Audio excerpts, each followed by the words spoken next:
వాళ్లకు బాగా చదువుకున్న వాళ్లకు వాళ్ళకే ఓటు హక్కు కలిగినటువంటి పరిస్థితులు ఉంటుండే. కానీ అవన్నీ కాదని సమానత్వం ఉండాలని, ప్రజాస్వామ్యం ఉండాలని, అందరూ సమానంగా ఉండాలని బాబాసాహెబ్ అంబేద్కర్ గారు మంచి రాజ్యాంగాన్ని మనకు అందించడం మూలంగానే మనమందరం కూడా ఈరోజు ఇంత సంతోషంగా ఇంత సుఖంగా ఉండగలుగుతున్నామంటే దానికి భారతరత్న డాక్టర్ బాబాసాహెబ్ అంబేద్కర్ గారు అన్న విషయాన్ని మనమందరం కూడా గుర్తుపెట్టుకోవాలి. అదేవిధంగా రాజ్యాంగాన్ని రాసినటువంటి బాబాసాహెబ్ అంబేద్కర్ గారిని ఈ రోజు ఉన్నటువంటి బీజేపీ వాళ్ళు అమిత్ షా ఏ విధంగా అవమానపరిచింది అన్నది ఇంతకు ముందు మన పార్టీ అధ్యక్షులు అంజనేయులు గారు చెప్పారు. మీరు అంబేద్కర్ అంబేద్కర్ అని ఇవ్వట్లేరు, అంబేద్కర్ బదులు మీరు దేవుణ్ణి స్మరించండి అని చెప్పి కూడా వాళ్ళు మన అంబేద్కర్ ను అవమానపరిచే విధంగా బీజేపీ మంత్రి అమిత్ షా మాట్లాడడం అన్నది మనం ఎవరం కూడా మర్చిపోలేదు.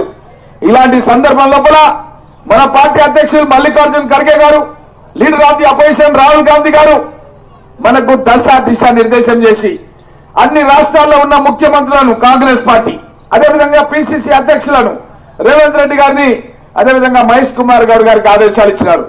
మీరు పల్లె పల్లెకు వెళ్ళాలి, పల్లె పల్లెలో చెప్పాలి గాంధీ మహాత్ములు కాంగ్రెస్ పార్టీలో ఉండే, అదేవిధంగా బాబాసాహెబ్ అంబేద్కర్ కూడా కాంగ్రెస్ పార్టీలో మంత్రిగా పనిచేసిండు. ఆయన రాష్ట్ర రాజ్యాంగాన్ని బీజేపీ వాళ్ళు రాస్తున్నారు. మేమే దేశానికి స్వాతంత్రం తీసుకొచ్చినాం.